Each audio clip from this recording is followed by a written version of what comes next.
E aí, Celpião, pode ir? Começar?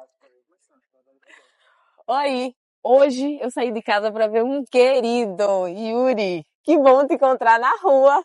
Tudo Na bom? rua pode. Na rua pode. Yuri, falar sobre educação é falar sobre as nossas histórias que se encontraram. E para mim é uma honra poder conversar com você sobre isso. O que você pensa?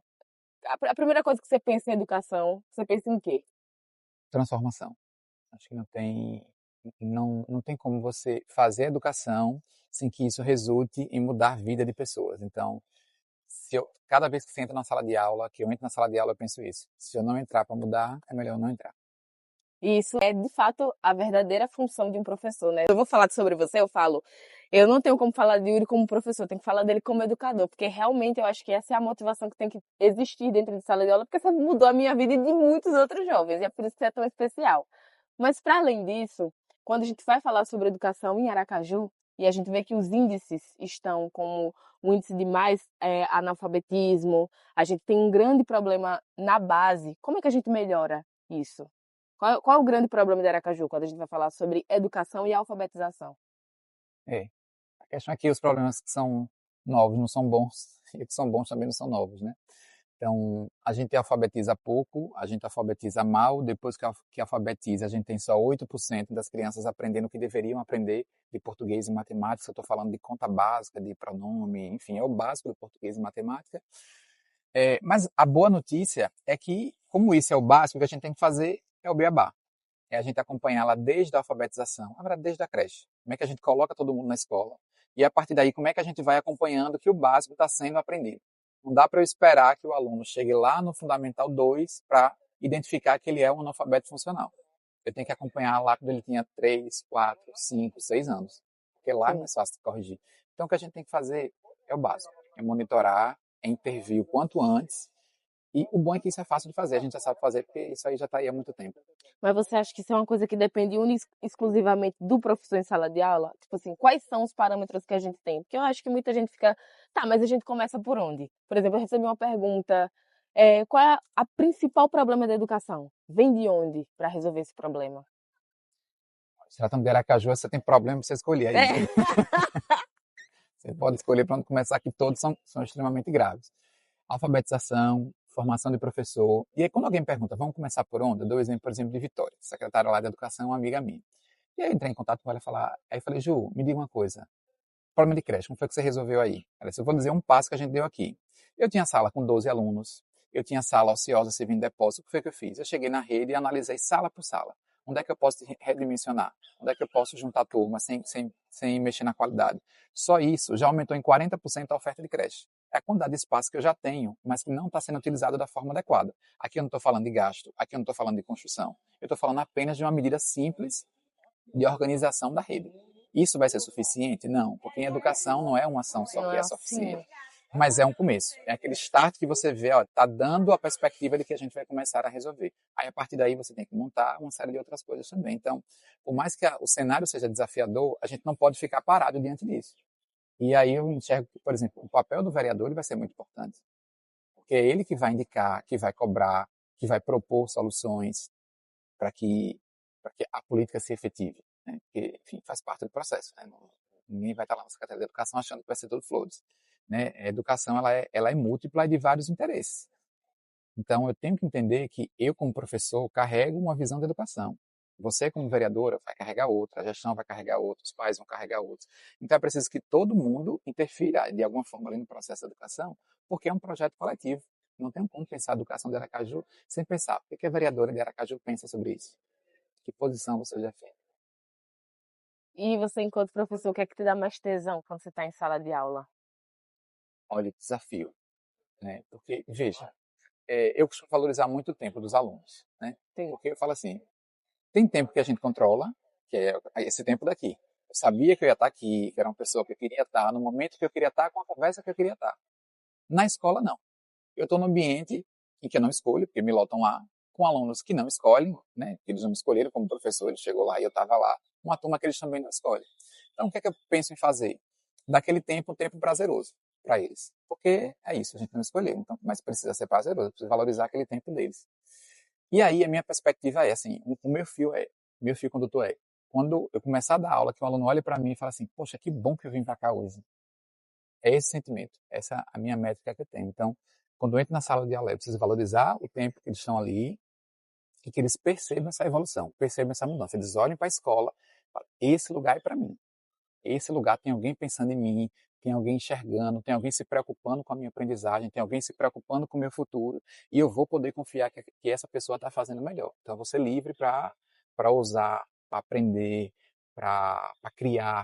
Acho que a escola também tem que ser um espaço desse. Eu acredito que é isso mesmo. Eu lembro que todos os meus processos na escola, desde a base até a ida para o ensino médio, foi essa ideia de pertencimento. Acho que a escola ela precisa ter esse engajamento de pertencer. Preciso me sentir parte da escola. Então, o aluno que ele vai para lá, e principalmente do integral, ele precisa se sentir parte daquele lugar.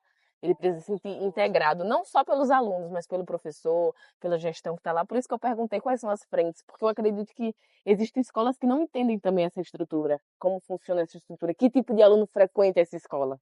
É importante que a escola saiba quem são os alunos que frequentam, de onde são, quais as demandas, porque cada bairro específico existe uma demanda diferente.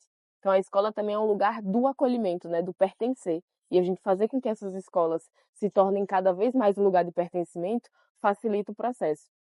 Mais do que isso, entender que esses alunos, eles saem formados para formar os pais. Porque esse foi o meu processo também. De entender como é que funciona, por exemplo, como é que a gente fala de política na escola. Como é que você entendeu que tinha que falar de política na escola? Enquanto professor, por exemplo, assuntos polêmicos para levar para dentro de casa.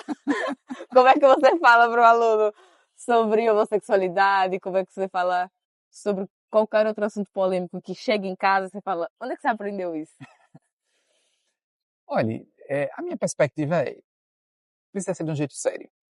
E aí, sendo do jeito sério, eu não tenho medo de falar de nenhum assunto. É claro que a gente vai delimitar. Tem coisas sobre sexualidade que não é correto falar para uma criança de 3 anos, de 4 Sim, anos, talvez nem falar sobre isso. Mas com 13, 14, 15 anos já dá para falar. Agora, o que é que dá para falar e como dá para falar? Isso faz muita diferença. E como é que eu entendi que esses assuntos precisavam ser? É porque você olha para a sociedade e vê a falha que a estrutura teve com aquele adolescente. Então, eu olho para aquele ali e falo, se ele não tiver isso aqui, ele não vai ter em lugar nenhum. Então, é a melhor oportunidade, talvez a única oportunidade da vida dele. Porque quando ele sair daqui, não vai ter ninguém mais para se preocupar com ele, com a formação educacional dele. Se ele sim, for fazer faculdade, vai ser ele que vai ter que se virar. exatamente. E tem coisas que ele já deveria ter aprendido, mas ele chegou aqui sem aprender. Mas ele está aqui agora comigo. Então, se ele está aqui agora comigo, eu acho que a maior coragem talvez não tenha que ser eu. Eu não imagino que eu seja tão corajoso assim.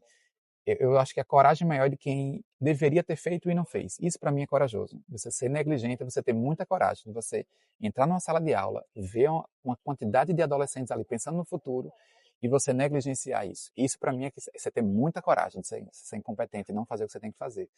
Eu só acho que faço o que a gente tem que fazer. E, assim, qual a função da educação? A função do educador. Você vai ter que ser tocado? Vai ter que ser tocado. A gente vai ter que falar. Não tem como. Como é que eu não vou falar de política? Não tem como. Porque quando a política falha, às vezes eu faço uma conta lá com ele bem simples. Quem escreve a lei, gente? É um vereador, por exemplo. Né? Quem é que executa a lei? Né? Você vai escrever a lei falando sobre transporte público, sobre passe livre. A proposta é início vereadora, né? 2025. Aí tá lá, o prefeito, a prefeita da ocasião vai ter que executar. Então, é escrita por um político, e ela é posta em prática por um político. Aí eu chego e pergunto, se o transporte público funciona, se o passe livre acontece, sua vida fica melhor ou fica pior? Se ele funciona, fica melhor. Aí eu falei, como é que sua vida não passa pela política? E se isso passa, assim, se a sua vida depende da política, como é que você não procura saber sobre ela? Então você não vai ter o controle se a sua vida vai ficar melhor ou vai ficar pior. Aí são as pessoas que vão decidir. Então, para mim, não tem como. Eu não tenho como deixar o aluno fora desse processo, porque senão a vida dele vai ficar pior.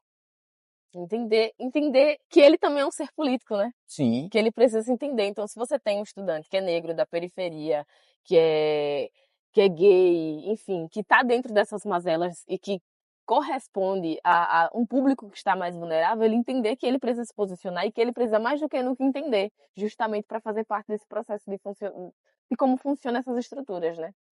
Para finalizar, qual o maior recado que você vai dar para toda essa juventude se engajar na política e mais ainda se interessar pela educação, se entender pertencente disso, fazer parte de todo esse processo? Qual é o maior recado que você dá? Se interesse pela sua vida. E aí, se interessar pela sua vida é entender que você é parte de um contexto. E aí, quando você se apropria daquilo, entende que o valor do mundo ele também reside em você. Então, se você não se apropria da sua vida, as pessoas vão se apropriar e vão definir. Então, é você tomar conta, é você entender que a partir do momento que você está aqui, esse mundo aqui também é seu. Então, tudo que vai acontecer aqui também precisa ter a sua anuência, você precisa entender. Porque senão alguém vai tomar conta e alguém vai decidir por você. E aí a outra coisa que talvez ela seja um pouco mais pesada é a ideia de vencer a pobreza. Então, se aproprie da educação, nem que seja na perspectiva de sair da pobreza. Mas, ainda assim, vale a pena. Porque essa talvez não seja a única, mas eu lhe garanto, é a melhor oportunidade que você vai ter de mudar de vida. Yuri, muito obrigado por esse Valeu. encontro. E, gente, até o próximo Na Rua Pode. Um artista essa menina.